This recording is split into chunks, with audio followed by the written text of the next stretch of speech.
Hello everyone, hope you all are fine. आज हम class 4 English का चैप्टर 5 जिसका नाम है द ओल्ड स्टैग, इसे पढ़ेंगे, समझेंगे और इसके क्वेश्चन आंसर और बाकी एक्सरसाइजेस कंप्लीट करेंगे। तो सबसे पहले चैप्टर का जो नाम है द ओल्ड स्टैग, इसका मतलब समझते हैं। ओल्ड मतलब होता है बूढ़ा, जिसकी उम्र ज़्यादा हो जाती है, और स्टैग का मतलब होता है 12 सिंगा। ठीक है, इसको 12 सिंगा क्यों बोलते हैं? क्योंकि जो इसके सींग होते हैं उसकी 12 शाखाएं होती हैं, उसके सींगों पर 12 या फिर उससे अधिक शाखाएं हो सकती हैं। ठीक है, तो स्टैग मतलब हम यहाँ लिखेंगे 12 सिंगा, और इसे 12 सिंघा भी बोला जाता है, दोनों ही सही हैं। यहाँ पर आप देख सकते हैं ये एक 12 सिंघा है, और आपकी जो बुक है उसमें भी ये जो दिखाया गया है ये 12 सिंघा है। ठीक है, तो इस तरीके का दिखता है 12 सिंघा। चलिए इस कहानी को अब शुरू करते हैं। In a lush forest lived an old stag who was known for his kindness. In a lush forest, lush मतलब होता है बहुत घना। ठीक है, एक बहुत घने जंगल में एक ओल्ड स्टैग रहता था। lived on an old stag रहता था, बूढ़ा बारहसिंगा रहता था। and he was known for his kindness, और वह किस चीज़ के लिए जाना जाता था? दया के लिए। इसका मतलब जो ओल्ड स्टैग था, बारहसिंगा था, वो बहुत दयालु था, सब पर बहुत दया करता था, और इसलिए सब लोग उसको जानते थे कि वो बहुत दयालु है। ठीक है, सभी लोग उसके बारे में जानते थे कि वो बहुत दयालु है, तो वो अपनी दया के कारण बहुत प्रसिद्ध था। ईच डे, हर दिन, he warmly greeted his fellow animals and birds. Each day मतलब हर दिन वो क्या करता था? ही वार्मली ग्रीटेड। वार्मली का मतलब होता है बड़ी विनम्रता से, प्यार से, आदर से अपने जो फेलो मेंबर्स एनिमल्स होते हैं उनको ग्रीट करता था। फेलो मतलब साथ वाले। ठीक है, जंगल में जो उसके साथ और जानवर थे उनको ग्रीट करता था। ग्रीट मतलब जैसे आप नमस्कार बोलते हो, विश करते हो, है ना, अभिवादन करते हो। तो अपने सारे जो फ्रेंड्स थे उसके जंगल में, उसके साथ में रहने वाले, उनको वो क्या करता था? ग्रीट करता था, नमस्कार करता था। दो मतलब हालांकि the forest offered plenty of food, हालांकि उस जंगल में बहुत सारा खाना था। प्लेंटी मतलब बहुत सारा, ऑफर्ड मतलब देता था। जंगल उनको बहुत सारा खाना देता था। खाना मतलब जानवरों के खाने की चीज़ जो होती हैं, घास, पत्ते, इस तरह की बहुत सारी चीज़ें वहाँ पर थी जो खाने पीने की थी जानवरों की। The Stag preferred staying on a small hillock with tender grass, लेकिन जो स्टैग था वो प्रीफर करता था। प्रीफर करना मतलब ज़्यादा पसंद करना किसी चीज़ को। उससे क्या पसंद था ज़्यादा? Staying on A small hillock, एक छोटी सी पहाड़ी थी। ठीक है, छोटी पहाड़ी को हिलॉक बोलते हैं। तो वहाँ पर वो जाना पसंद करता था, वहाँ रहना पसंद करता था, क्योंकि वहाँ पर क्या थी? टेंडर ग्रास, हल्की जो मुलायम सी सॉफ्ट घास होती है वो उस पहाड़ी पर थी। इसलिए बूढ़ा बारहसिंगा था, उसको उस हिलॉक पर रहना अच्छा लगता था, क्योंकि उसको वहाँ पर हल्की जो प्यारी प्यारी सी सॉफ्ट सी घास थी वो मिलती थी खाने के लिए। ओके, टेंडर मतलब आप समझेंगे यहाँ पर सॉफ्ट। टेंडर का मतलब होता है soft, Mulayam. The hillock was covered in soft green grass which the old stag enjoyed. जो हिलॉक था, जो पहाड़ी थी, वो कवर्ड थी, ढकी हुई थी। किससे? सॉफ्ट, मुलायम, ग्रीन, हरी ग्रास से, जिसको कि which the old Stag enjoy, जिससे कि वो जो बूढ़ा स्टैग था वो बहुत इंजॉय करता था। उसको ये सब जो घास थी मुलायम सी, वो हिलॉक पर, पहाड़ी पर, उसे खाना बहुत पसंद था। एवरी डे, हर दिन, he would come down to meet his friends and all the animals and birds loved him. और हर दिन वो हिलॉक से नीचे आता था, कम डाउन मतलब नीचे आता था, टू मीट हिज फ्रेंड्स, जंगल में अपने दोस्तों के को मिलने के लिए आता था, और जो सारे एनिमल्स थे और बर्ड्स थे उसको बहुत प्यार करते थे। तो यहाँ पर ये छोटी पहाड़ी दिखाई गई है, तो यही हिलॉक होगा जहाँ पर वो रहता था, और फिर वो नीचे जंगल में आता था अपने दोस्तों से मिलने के लिए। ठीक है, उसके बाद क्या होता है? One day, the stag fell ill. He struggled to reach the hillock. The stag knew that fresh, healthy food and proper rest would help him to get well soon, so he ate the tender grass and decided to rest for a while. तो एक दिन क्या हुआ? The stag fell ill मतलब बारहसिंगा क्या हुआ? बीमार पड़ गया, बीमार हो गया। He struggled to reach the hillock, और हिलॉक तक जाने के लिए उसने बहुत क्या की? बहुत उसको परेशानी का सामना करना पड़ा, जूझना पड़ा, बड़ी मुश्किल से वो हिलॉक पर पहुंचा। ठीक है, the stag knew that, stag जानता था, क्या जानता था? Fresh healthy food and proper rest would help him to get well soon, कि जो फ्रेश खाना है और हेल्दी खाना है और प्रॉपर रेस्ट उसके लिए ज़रूरी है, ये दोनों चीज़ों से मदद करेंगी जल्दी से ठीक होने में। टू गेट वेल सून, जल्दी से ठीक होने में, ठीक है। तो वो ये जानता था कि फ्रेश खाना, हेल्दी खाना और प्रॉपर रेस्ट लेना, उसको रेस्ट लेने से उसको जल्दी से वो बीमारी से ठीक हो जाएगा, वो इस बात को जानता था। सो ही एट द टेंडर ग्रास, इसलिए उसने हिलॉक में टेंडर ग्रास को खाया, मुलायम सी जो घास थी उसको खाया। And decided to rest for a while, और उसने ये फैसला लिया, डिसाइड किया कि वो कुछ समय रेस्ट करेगा, आराम करेगा। The old stag could not go down the hillock to greet his friends, अब जो ये बीमार हो गया बारहसिंगा, तो वो नीचे पहाड़ जंगल में अपने दोस्तों को ग्रीट करने नहीं जा पाया, ठीक है, क्योंकि वो बीमार हो गया था। हिज फ्रेंड्स वर वरीड, अब उसके जो दोस्त थे वो चिंतित हो गए, ठीक है, उसके दोस्तों को चिंता हो गई थी। When they learned that the stag was unwell, they came to check on him, और जब उनको पता चला कि जो स्टैग है वो बीमार है, वो ठीक नहीं है, उसकी तबीयत ठीक नहीं है, वो सब उससे मिलने के लिए, उसे देखने के लिए वहाँ पर आ गए, ठीक है, कहाँ? हिलॉक में। अब यहाँ देखो, ये दिखा रहे हैं, यहाँ पर हिलॉक में बैठा हुआ है और यहाँ पर बाकी उसके दोस्त खड़े हैं, उससे मिलने आए हैं। अब वो क्या बोलते हैं? Dear stag how are you, asked the dear.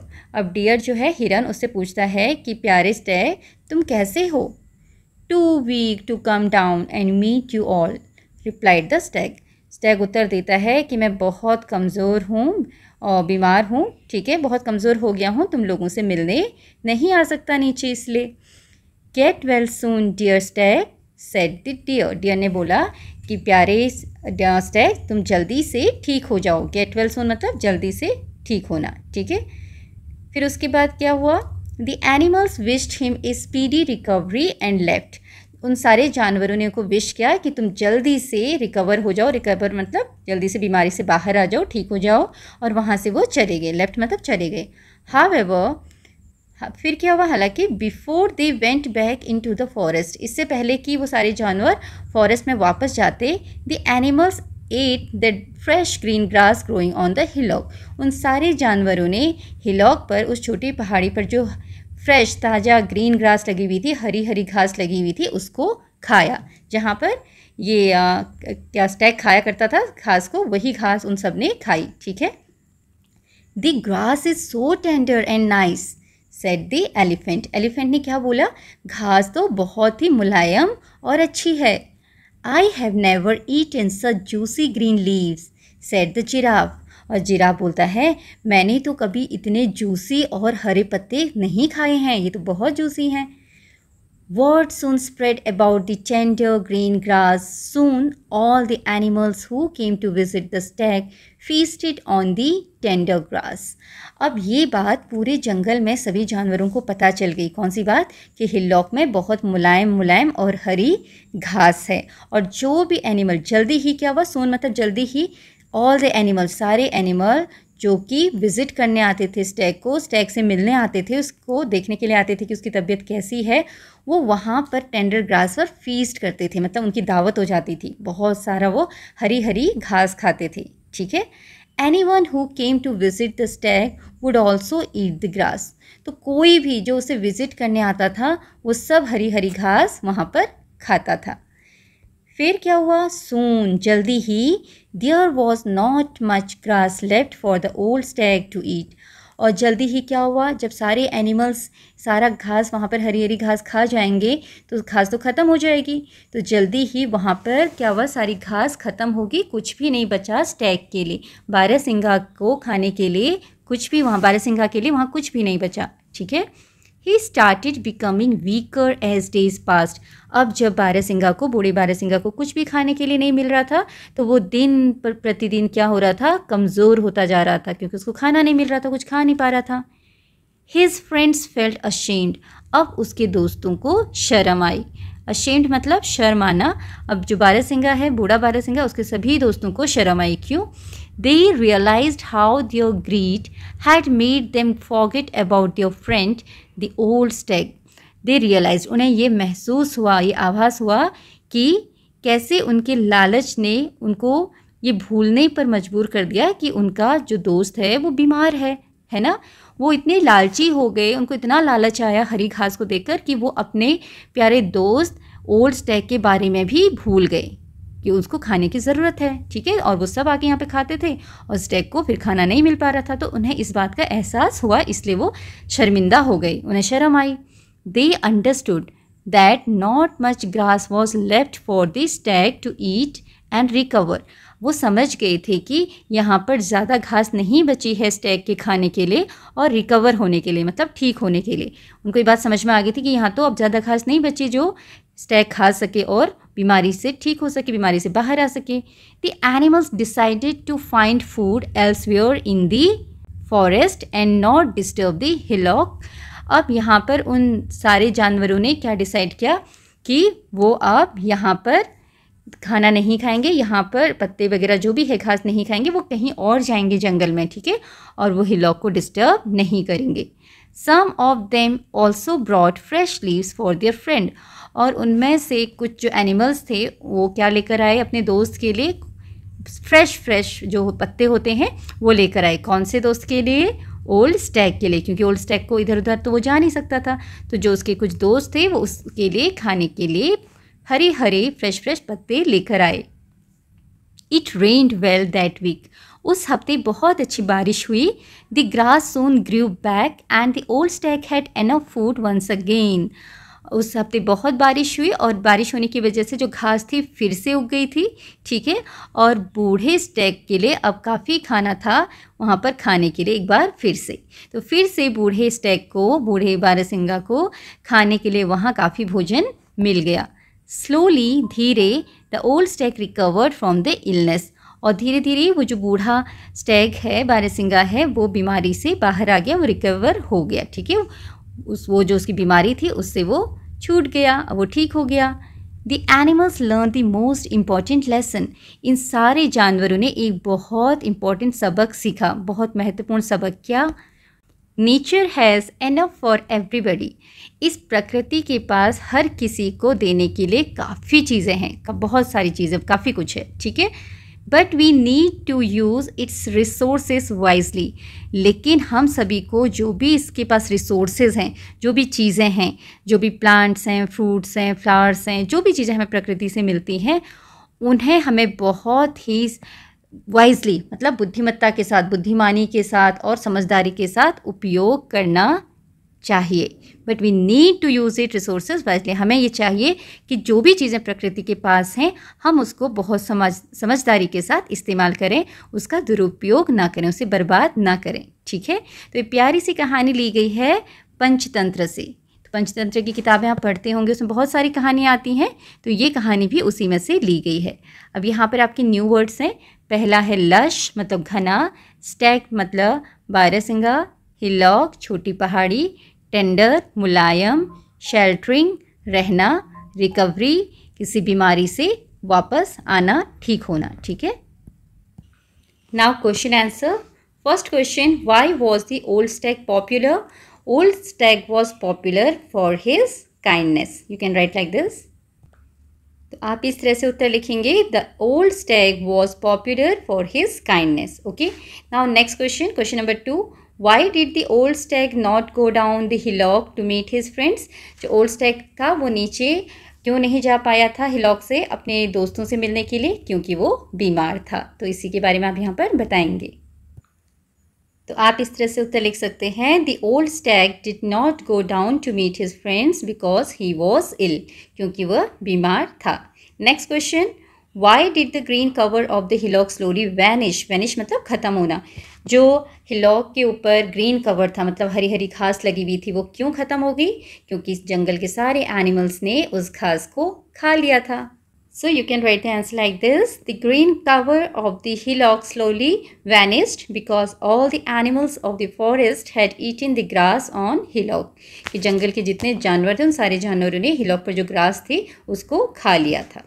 Next is, Did the animals realize their mistake towards the end? What did they do? क्या एनिमल्स ने अपनी गलती महसूस की आखिरी में और उसके बाद उन्होंने क्या किया? So you can write the answer.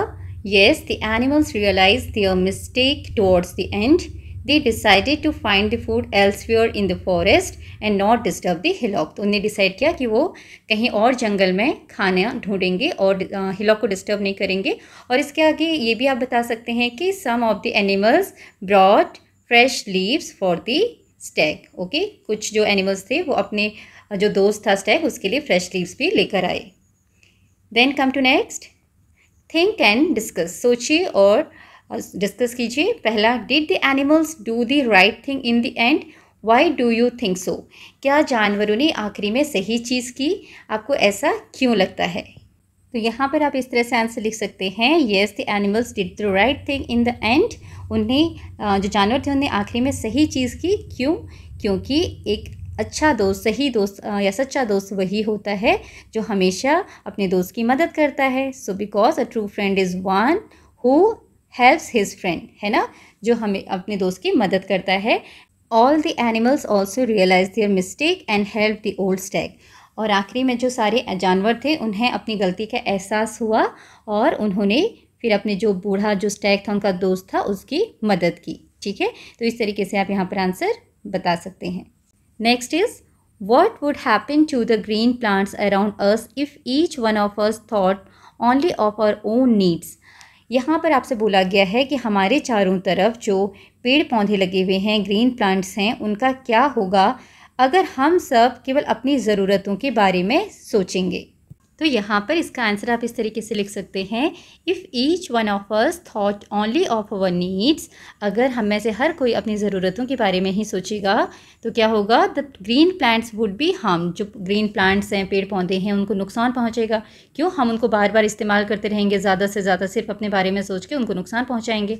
And the nature would सफ़र. और इससे क्या होगा, जो प्रकृति है उसको भी नुकसान पहुँचेगा, प्रकृति भी सफ़र करेगी. क्योंकि जो पेड़ पौधे हैं वो नेचर का ही हिस्सा है और अगर प्लांट्स को दिक्कत हुई तो नेचर को भी दिक्कत होगी. और हो सकता है एक दिन इस पूरी धरती से जो पेड़ पौधे हैं वो ही गायब हो जाएं, है ना, कम हो जाए उनकी मात्रा, हमें प्रॉपर खाना ना मिले जितना हमें चाहिए. तो किसी को मिलेगा, किसी को नहीं मिलेगा, सब अपनी अपनी मर्ज़ी से चलेंगे तो, है ना. तो हमें सबके बारे में सोचना चाहिए. चलिए आगे है, match the words to their meaning. यहाँ पर कुछ वर्ड्स दिए हैं, आपको उनके मीनिंग से इनको मिलाना है. तो पहला वर्ड है आपका लश फॉरेस्ट. लश फॉरेस्ट का मतलब होता है ग्रीन एंड डेंस फॉरेस्ट, घना हरा घना जंगल. ठीक है. टेंडर ग्रास, टेंडर मतलब सॉफ्ट ग्रास, इसको आप किससे मिलाएंगे, डेलिकेट यंग ग्रास, जो नई नई घास उगी रहती है मुलायम सी, वो. शेडेड स्पॉट, शेडेड स्पॉट क्या होता है, शेडेड मतलब छायादार जगह जहाँ छाया हो. कूल रेस्टिंग प्लेस, ऐसी जगह जो ठंडी हो और जहाँ पर थोड़ी छाया हो और वहाँ पर हम रेस्ट कर सकें. हेल्दी फूड क्या होता है, नरिशिंग होलसम फूड, वो खाना जिससे हमें नरिशमेंट मिले, ठीक है, जिससे हमें पोषण मिले. स्पीडी रिकवरी, जल्दी से ठीक होना. Quick healing, this is the correct answer.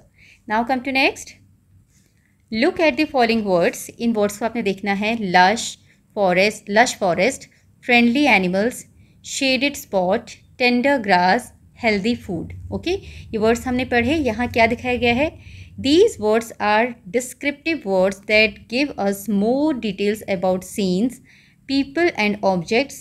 These words are used to make writing more interesting.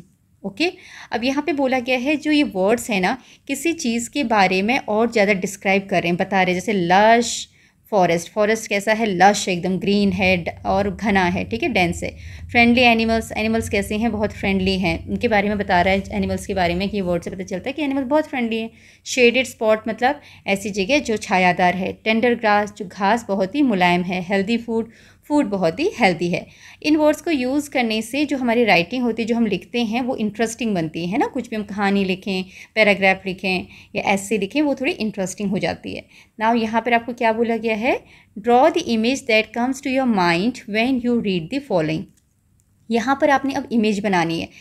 ये वर्ड पढ़ के आपके दिमाग में क्या इमेज आती है वो आपने यहाँ पर इस जगह पे बनाना है. जैसे लश फॉरेस्ट तो ग्रीन घना जंगल, हरा तो आप यहाँ पर बड़े बड़े पेड़ और घास बना सकते हैं, ठीक है, भरा हुआ, नीचे भी घास लगी है और पीछे जंगल में पूरे पेड़ पौधे लगे हुए हैं. इस तरीके से आप बहुत सारा जंगल का पिक्चर बना सकते हैं. टेंडर ग्रास टेंडर ग्रास मतलब सॉफ्ट हल्की ग्रास, घास ऐसे ऐसे लगी हुई है, पतली पतली है ना, मुलायम मुलायम सी। इस तरीके से आप यहाँ पर छोटी छोटी घास बना सकते हैं। Then healthy food, healthy food में आप क्या बनाएंगे, जो भी खाना आपको हेल्दी लगता है उसका पिक्चर आप यहाँ पर बनाएंगे। ठीक है, हेल्दी फूड में क्या होता है, जैसे मिल्क होता है, मिल्क की बॉटल आप यहाँ पर इस तरीके से बना सकते हो, मिल्क एस, और इसमें लिख सकते हो milk, okay, that is healthy. और भी चीज़ें आप यहाँ पर बना सकते हैं जो हेल्दी है। So like this you can make the picture according to you. Now read the following sentence. अब यहाँ पर सेंटेंस पढ़ने आपने। Each day he warmly greeted his fellow animals and birds. Second, the word warmly is an adverb. Here warmly tells the way or the manner of the stag's greeting.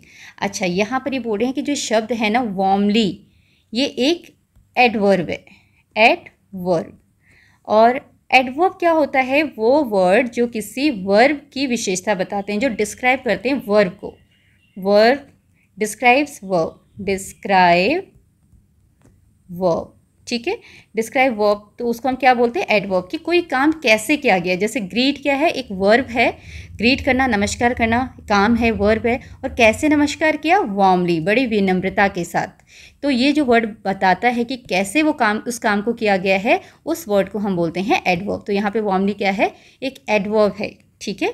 Now let's take a look at some more examples. अब कुछ और example दिए हैं यहाँ पर। The old stag slowly recovered, recover हुआ, वो ठीक हुआ, कैसे ठीक हुआ, स्लोली, धीरे धीरे। तो ये जो स्लोली वर्ड है ये क्या होगा आपका, एडवर्ब। ये बता रहा है कि कैसे ठीक हुआ, धीरे धीरे। The rabbit quickly ate the carrots, rabbit ने एट खाया कैरेट्स को। अब एट है वर्ब, ये वर्ब होता है। अब कैसे खाया, क्विकली, जल्दी से। तो ये क्या है, एडवर्ब। ये बता रहा है कि खाने का जो काम है वो कैसे किया गया, जल्दी, क्विकली। तो क्विकली क्या बन गया, एडवर्ब, ठीक है। The adverbs in the above sentences describe how the old stag recovered, how the rabbit ate the carrots. तो यही बात बताई गई है कि कैसे वो रिकवर हुआ स्लोली, और कैसे कैरेट को खाया रैबिट ने, quickly. Now what you have to do, encircle the adverbs that describe how something is done. तो यहाँ पर आपने उन एडवर्ब्स को सर्कल करना है जो बताते हैं कि कोई काम कैसे किया गया है, ठीक है। तो यहाँ पर हमने उन वर्ड्स को, उन एडवर्ब्स को सर्कल कर दिया है जो डिस्क्राइब करते हैं हाउ समथिंग इज़ डन, कैसे कोई चीज़ की गई है। तो एक चीज़ ध्यान रखिएगा, हाउ समथिंग इज़ डन ये होता है adverb of manner. Adverb of manner मतलब किस तरीके से कोई चीज़ की गई। एडवर्ब्स बहुत तरीके के होते हैं, जैसे एडवर्ब ऑफ मैनर हो गया, एडवर्ब ऑफ टाइम हो गया, जिसमें हम टाइम के बारे में बताते हैं कि किस समय किया गया, ठीक है। देन एडवर्ब ऑफ प्लेस होता है, कहाँ पर किया गया, ठीक है। देन एडवर्ब ऑफ डिग्री होता है। तो अभी इसमें जो पूछा गया है DEGREE, यहाँ बोला गया है हाउ समथिंग इज़ डन, कोई चीज़ कैसे की गई है। तो कैसे के लिए हम एडवर्ब ऑफ मैनर, मैनर मतलब तरीका, इसको कंसिडर करेंगे, ठीक है। मैनर के हिसाब से इनको नहीं इस्तेमाल करेंगे। तो एडवर्ब ऑफ मैनर मतलब कोई चीज़ कैसे की गई है, जैसे सून नहीं आएगा क्योंकि टाइम को बताता है, एडवर्ब ऑफ टाइम है। क्वाइटली ये बताता है मैनर, कैसे, चुपके से, ठीक है। देन फास्ट कैसे की गई है, बहुत तेज़ी से। बैडली बहुत बुरे तरीके से। अर्ली, अर्ली मतलब है जल्दी, ये समय को बता रहा है, एडवर्ब ऑफ टाइम है तो हम इसको नहीं इंक्लूड करेंगे, सून को भी नहीं करेंगे।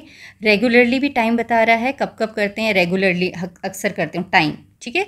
लेटली भी एडवर्ब ऑफ टाइम है, ये नहीं होगा। केयरफुली कैसे किया गया, सावधानी से, काम सावधानी से किया गया। Near by adverb of place है तो इसको हम नहीं कंसिडर करेंगे, ये प्लेस के हिसाब से बताया गया है। चेयरफुली मतलब खुश होकर, किसी चीज़ को कैसे किया गया है, मैनर, तरीका क्या है, चेयरफुली, खुश होकर।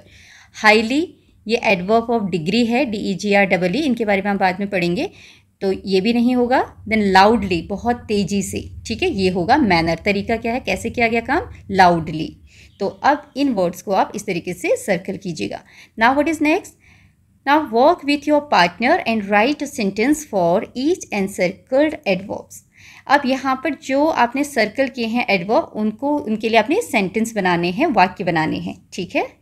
तो यहाँ पर जो वर्ड्स हैं, जो एडवर्ब्स हमने एनसर्कल किए हैं, उनसे सेंटेंसेस बना दिए हैं, आप इनको देख सकते हैं, इस तरीके से आप बना सकते हैं। जैसे क्वाइटली वर्ड है, the thief quietly entered the room, जो चोर है वो चुपचाप कमरे में एंटर हुआ, घुसा, ठीक है।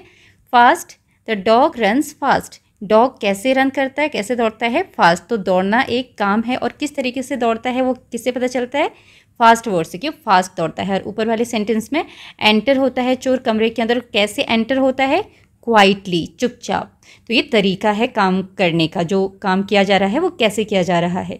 बैडली मतलब बुरी तरीके से। He wrote the answers badly, उसने आंसर्स लिखे, रोट मतलब लिखना, ठीक है, और कैसे लिखे, बैडली। तो हम इसको लास्ट में भी लिख सकते हैं सेंटेंस की जो एडवर्ब्स है उसको, लेकिन आपको समझ में आ जाएगा कि ये हम किसके बारे में बात कर रहे हैं। बैडली किसके बारे में बात कर रहे हैं, कि लिखने के तरीके के बारे में, कैसे लिखा गया है, बैडली। रोट क्या है, एक वर्ब है और इसका एडवर्ब क्या है, बैडली, ठीक है। केयरफुली मतलब सावधानी से। Ram carefully climbed on the stairs. तो जो यहाँ पर बता रहा है कि ये सेंटेंस में केयरफुली, सावधानी से क्या किया राम ने, क्लाइम किया, चढ़ा। राम सावधानी से स्टेयर्स पर चढ़ा, स्टेयर्स के ऊपर चढ़ा। तो यहाँ पर क्लाइम जो है वर्ब है, काम है चढ़ना, और कैसे चढ़ा, केयरफुली, सावधानी से, ठीक है। चेयरफुली मतलब खुश होना, खुश होकर। The child cheerfully hugged his mother. बच्चे ने खुश होकर अपनी मदर को गले लगाया। हग मतलब गले लगाना। तो यहाँ पर हग जो है वर्ब है, गले लगाना, और कैसे गले लगाए, चेयरफुली, खुश होकर। ओके, तो ये एडवर्ब है। चेयरफुली क्या है, adverb. Okay, then loudly, loudly मतलब बहुत तेज, जोर से। The baby was crying loudly. बच्चा बहुत तेजी से चिल्ला रहा था। लाउडली मतलब जोर से। तो ये लाउडली जो एडवर्ब है किसके बारे में बता रहा है, क्राइंग एक्शन के बारे में। जो क्राई करना, रोना, वर्ब है, काम है, और कैसे रो रहा है, लाउडली। ये तरीका बता रहा है वो किस तरीके से रो रहा है, लाउडली। तो ये एडवर्ब है। आई होप ये आपको समझ में आए होंगे। Now next is let us write. चलिए लिखते हैं। Complete the story by writing dialogues in the speech bubbles. अब यहाँ पर आपने जो डायलॉग्स बॉक्स दिए हुए हैं, ब्लर्ब्स दिए हैं, इसमें डायलॉग्स लिख के इस कहानी को पूरा करना है। द मंकीज फास्ट, बंदरों का फास्ट। फास्ट क्या होता है, व्रत। जब आप व्रत रखते हैं, दिन भर खाना नहीं खाते और शाम को फिर खाना खाते हैं ना। तो यहाँ पर क्या है डायलॉग, देखो। पहला ये मंकी बोलता है, the monkey king is fasting today. बंदरों का जो राजा है वो आज उनका व्रत है। Let us all fast too, चलो हम सभी फास्ट करते हैं। No food till sunset, sunset तक कोई फूड नहीं खाएगा, खाना नहीं खाएगा। तो ये वाला बंदर क्या बोलता है, येस, इसमें लिखा हुआ है येस। इसके आगे आपको डायलॉग लिखना है कि इसने क्या बोला, ठीक है। तो आप यहाँ पर क्या लिख सकते हैं, येस के बाद, yes we all will fast together, हम सब एक साथ फास्ट रखेंगे। Yes we all will fast together, हम सब एक साथ फास्ट रखेंगे। ओके, देन फिर एक बंदर, इसकी शक्ल देखो, ये थोड़ा परेशान हो रहा है कि अब क्या होगा, है ना। तो फिर ये बोलता है, but what if we feel hungry later, लेकिन क्या होगा अगर हमें भूख लग गई तो बाद में। तो इसका डायलॉग आप लिख सकते हैं यहाँ पर, but what if we feel hungry later, अगर हमें बाद में भूख लग गई तो क्या होगा। बट के बाद आप ये पॉइंट हटा देंगे यहाँ से। तो फिर यहाँ पर ये वाला मंकी बोलता है, वी हैव कलेक्टेड, हमने इकट्ठे कर लिए, क्या क्या इकट्ठे किए इनने, देखो बनाना। तो we have collected lots of bananas for the evening, lots of bananas for the evening, शाम के लिए हमने बहुत सारे बनाना इकट्ठे कर लिए, शाम को खाएंगे। फिर क्या होता है, दूसरा बंदर बोलता है, एक और जो नीचे उतरता है, देखो उसने केला हाथ में पकड़ लिया है, क्या बोलता है, no harm in holding, in holding मतलब पकड़ना, no harm in holding one banana each. Okay, इसमें कोई बुराई नहीं है कि हम सब एक एक बनाना पकड़ लें। No harm in holding one banana each, हर कोई एक बनाना पकड़ ले तो उसमें कोई हार्म नहीं है, कोई दिक्कत नहीं है। फिर एक बंदर क्या बोलता है, देखो इसकी शक्ल, फील कंफर्टेबल, है ना, लास्ट में लिखा हुआ है, सो फील कंफर्टेड। अब यहाँ पे ये क्या बोल सकता है, it will help us feel comforted, इससे हमारी हेल्प होगी कि हम एक कंफर्टेड फील करेंगे, आराम हमें लगेगा, है ना, अच्छा लगेगा। तो you can write here, it will help us feel comforted. Okay ये तो लिखा हुआ है feel comforted, तो आप यहाँ से हटा देंगे, feel comforted हटा दीजिए, ठीक है।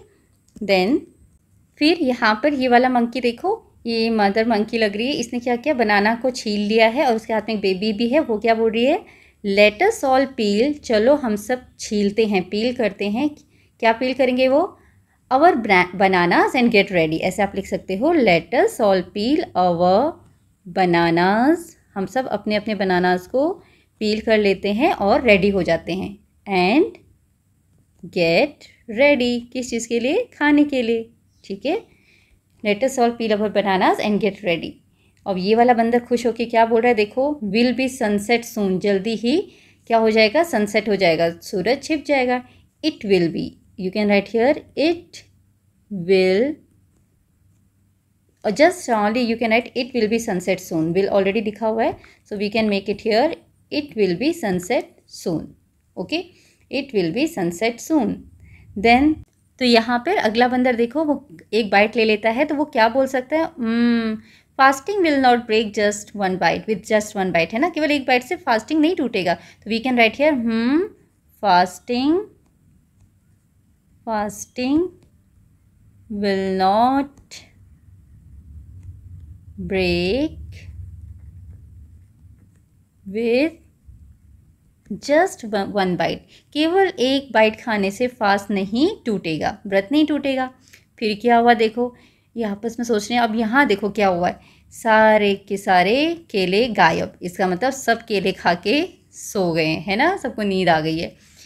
अब यहाँ लास्ट में डायलॉग क्या है, well maybe fasting takes more self control than we thought. अरे बंदर बोलता है, लगता है फास्टिंग करने के लिए ज़्यादा सेल्फ कंट्रोल की ज़रूरत है, हमें अपने आप को ज़्यादा कंट्रोल करने की ज़रूरत है, तभी फास्टिंग हो पाती है। जो फास्ट है उसको रखने के लिए हमारे अंदर क्या होना चाहिए, अपने आप को कंट्रोल रखने की फीलिंग होनी चाहिए कि हम अपने आप को कंट्रोल रखें। भूख लग रही है तब भी हमने कंट्रोल रखना है, तभी हम फास्टिंग कर पाते हैं, अदरवाइज़ नहीं कर पाते। तो एक प्यारी सी यहाँ पर स्टोरी दिखाई गई है। तो you can make it in your own words, आप अलग तरीके से भी इसको बना सकते हैं। This is just for an example, okay. Next is right about your best friend and complete the paragraph. यहाँ पर आपने अपने बेस्ट फ्रेंड के बारे में लिखना है और इस पैराग्राफ को कंप्लीट करना है। तो ये आप अपने अकॉर्डिंग करेंगे। यहाँ एग्जाम्पल के लिए मैं लिखती हूँ, जैसे my best friend name is Radha, और या फिर आप लिख सकते हो बॉयज़ होंगे राम, या कोई बॉयज़ का नाम लिखेंगे, गर्ल्स, आपके जो भी दोस्त हैं उनका नाम आप सबसे पहले यहाँ पर लिखेंगे। और अगर बॉय है तो उसके लिए ही लिखेंगे, यहाँ लड़की है तो शी, ही और शी इज़ अ, क्या है, ही और शी इज़ अ बॉय या गर्ल। तो यहाँ पर अगर आपने ही लिखा है तो आप बॉय लिखेंगे, और अगर लड़की है तो आप क्या लिखेंगे, गर्ल, ओके, ही और she is a girl. Then he और she is dash years old, यहाँ भी ही या फिर शी, बॉय होगा तो ही, लड़की होगी तो she, is dash years old. तो आप कितने साल के यहाँ पर लिखेंगे वो आपने लिखना है कि आप कितने साल के, 9 ईयर्स, 8 ईयर्स, जितने भी साल का आपका फ्रेंड है। मैं एग्जाम्पल के लिए 9 ईयर्स लिख रही हूँ, तो ही और शी इज़ 9 ईयर्स ओल्ड। चलो मैं मानती हूँ कि राधा है मेरी फ्रेंड, फिर मैं उसको शी लिखूँगी यहाँ, फिर शी इज़ अ गर्ल लिखूँगी, उसके बाद शी इज़ 9 ईयर्स ओल्ड, उसके बाद शी और ही, ओके। यहाँ पर भी आप दोनों चीज़ें लिखेंगे, एग्जाम्पल के लिए मैं दोनों लिख रही हूँ, आपका जो फ्रेंड है आप उसके हिसाब से लिखेंगे। ही और she studies in class 4, okay, 4, आप जिस भी क्लास में पढ़ते हैं वो आप यहाँ पर लिखेंगे। Then she studies in class 4, I am considering there are dash members in her family, okay. So there are 5 members in her family. यहाँ ही और यहाँ पर हिज, लड़के के लिए हिज और लड़की के लिए हर आएगा। तो यहाँ मैं गर्ल कंसिडर कर रही हूँ तो मैं हर लिखूँगी। उसके परिवार में 5 फैमिली मेंबर्स हैं, लोग हैं, तो आप जितने भी फैमिली मेंबर्स आपके फ्रेंड के फैमिली में हैं वो लिखेंगे। फिर हॉबीज़ आर, हिज या हर हॉबीज़ आर, हिज या फिर हर, ओके। तो यहाँ हर हॉबीज़ आर, यहाँ मैं लिखूँगी पेंटिंग एंड डांसिंग। उसकी हॉबीज़ हैं पेंटिंग करना और डांस करना। आपके फ्रेंड की जो भी हॉबीज़ होंगी वो आप यहाँ पर लिखेंगे। फिर वॉन्ट्स टू बी अ, ही और शी मतलब वो बनना चाहता है या चाहती है। She wants to be a doctor, वो डॉक्टर बनना चाहती है। आपका फ्रेंड जो बनना चाहता है वो आप यहाँ पर लिखेंगे। Okay, when we are together we, जब हम साथ होते हैं हम क्या करते हैं, we play lot of games, या जो भी आप करते हो, खेलते हो, मस्ती करते हो, वो आप लिखेंगे। We play many games. ठीक है, मैं लिख रही हूँ वी प्ले मैनी गेम्स, हम बहुत सारे गेम्स खेलते हैं। नेक्स्ट, ही और she is my best friend because, वो मेरा अच्छा दोस्त है या वो मेरी अच्छी दोस्त है। She is my best friend because she always help me, वो हमेशा मेरी मदद करती है। बिकॉज ही या फिर शी, जो भी आप लिखना चाहोगे यहाँ पर अपने according. She always helps me, वो हमेशा मेरी मदद करती है या करता है। तो इस तरीके से आप इसे पूरा करेंगे। Now next is let us speak. Look at this picture. यहाँ देखो इस पिक्चर में क्या है, 4 बच्चे बैठे हुए हैं and there are jalebis on the plate. Plate में बहुत सारी जलेबीज हैं। अब यहाँ पर क्या बोला है, imagine a large bowl of delicious jalebis is in your classroom. आपकी क्लास में बहुत बड़े बोल में क्या है, बहुत सारी टेस्टी सी जलेबी रखी हुई हैं। You and your friend start enjoying the sweets one by one, और आप और आपके जो दोस्त हैं एक एक करके जलेबी को एंजॉय करना शुरू करते हैं, खाना शुरू करते हैं। Everyone loves the jalebi so much that you keep reaching for more. हर किसी को जलेबी खाना पसंद है और आप क्या कर रहे हैं, सबको ही पसंद होता है जलेबी, आप एक एक करके सारी जलेबी खाए जा रहे हैं जल्दी जल्दी। Now think about what might happen next. अब सोचो अब आगे क्या हुआ होगा।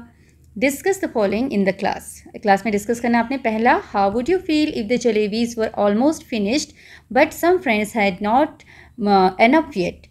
तो यहाँ पर आपको ये बोला गया है कि ये आपने इमेजिन करना है कि सोचो कि जलेबी ऑलमोस्ट ख़त्म हो गई हैं, जलेबी बिल्कुल नहीं बची हुई हैं, ख़त्म ही हो गई हैं, या 1-2 पीस भी बचे होंगे, लेकिन बहुत सारे बच्चे ऐसे हैं जिनको, आपके फ्रेंड्स ऐसे हैं जिनको जलेबी अभी भी नहीं मिली है, काफ़ी नहीं मिली है। आपने बहुत सारा खा लिया बट उनको ज़्यादा नहीं मिली, तो आपको कैसा लगेगा, वी फील बैड, है ना, या वी फील अशेम्ड, हमें थोड़ी शर्म आएगी कि हमने सारी खा ली। तो इस तरीके से आप बता सकते हैं। Second, what will happen to the bowl of jalebi after some time, और कुछ समय के बाद जलेबी के बोल का क्या होगा। द जलेबी बोल विल बी एम्प्टी, वो पूरे तरीके से खाली हो जाएगी, उसमें कुछ भी नहीं रहेगा। ठीक है, आपका कुछ और आंसर भी हो सकता है, वो आप अपने अकॉर्डिंग बताएंगे। Why is it important to share when we have something that everyone enjoy. जब हमारे पास कोई ऐसी चीज़ होती है जो सबको अच्छी लगती है, सब इंजॉय कर सकते हैं, तो हमें वो शेयर क्यों करना चाहिए, क्योंकि शेयर करने से हमारे अंदर क्या होती है, एक अच्छी फीलिंग डेवलप होती है, वी फील हैप्पी। तो और आप जिसको शेयर करोगे, जिसको दोगे, वो भी हैप्पी फील करेगा, तो वो हमारे अंदर एक हैप्पीनेस की फीलिंग डेवलप करती है। So we should share all the things which all loves, है ना। तो हम अपने पास जो भी चीज़ होती है, आपकी क्लास में कुछ खाने की चीज़ें लाते हो, तो अगर आपके दोस्त को पसंद है, फ्रेंड को पसंद है, आपने थोड़ा थोड़ा सबको शेयर करना चाहिए, उससे हमारी फ्रेंडशिप भी अच्छी रहती है, isn't it, and we all feel very happy, हम सबको खुशी मिलती है। Fourth thing, how can we make sure there are enough jalebis for everyone to enjoy. हम ये कैसे श्योर करें कि हर किसी को पर्याप्त मात्रा में जलेबी मिले। ठीक है, पर्याप्त मात्रा में मतलब जिसको जितनी ज़रूरत हो बराबर सभी बच्चों को जलेबी मिले, इसके लिए हम क्या करेंगे, तो हमें इसको इक्वली डिस्ट्रीब्यूट करना चाहिए, इज़न्ट इट। शुरू में जब जलेबी आई है, at that time we should distribute it equally among all the children. Okay, सभी बच्चों के बीच में उसको बराबर बांट देना चाहिए। इस तरीके से आप अपने आंसर दे सकते हैं, बाकी आपके आंसर कुछ और भी हो सकते हैं, it's up to you. Now next is let us do. यहाँ पर आपने क्या करना है, देखिए, create a thank you card from the old stack. Old stack जो है एक थैंक यू कार्ड बनाता है अपने फ्रेंड्स के लिए। तो इसमें इंस्ट्रक्शन है क्या, imagine you are the old stag. आपने इमेजिन करना है आप ओल्ड स्टैक हो। Grateful to the friends who help you while you were sick. आप बहुत ग्रेटफुल फील करते हो जब अपने दोस्तों के लिए जिन्होंने आपकी मदद की जब आप बीमार थे, ओके, उस समय। Prepare a thank you card to show your appreciation. तो आप उनकी तारीफ़ कर रहे हैं कि उन्हें आपकी मदद की, उसके लिए आपने एक थैंक यू कार्ड बनाना है उनके लिए। These hint shall help you. उसके बाद आपने क्या करना है, फ्रंट ऑफ द कार्ड बनाना है। Draw a picture of the stag. ऐसे पिक्चर बनाएंगे स्टैग का, surrounded by his friends in the forest, और जंगल में जो अपने दोस्तों से घिरा हुआ है। ठीक है, इस तरीके से। Then inside the card write a kind thank you message to his friends expressing how their help made him feel better. तो यहाँ पर आपने मैसेज लिखना है कि कैसे उनकी हेल्प से उसको अच्छा महसूस हुआ और वो ठीक हो गया। ठीक है, वहाँ पर आपने बताना है, उनको थैंक यू कहना है। तो यहाँ पर स्टैग किस तरीके से लिख सकता है उसका एक एग्जाम्पल मैंने यहाँ लिखा है, you can read it and you can right like this, और आप अपने तरीके से भी यहाँ लिख सकते हो।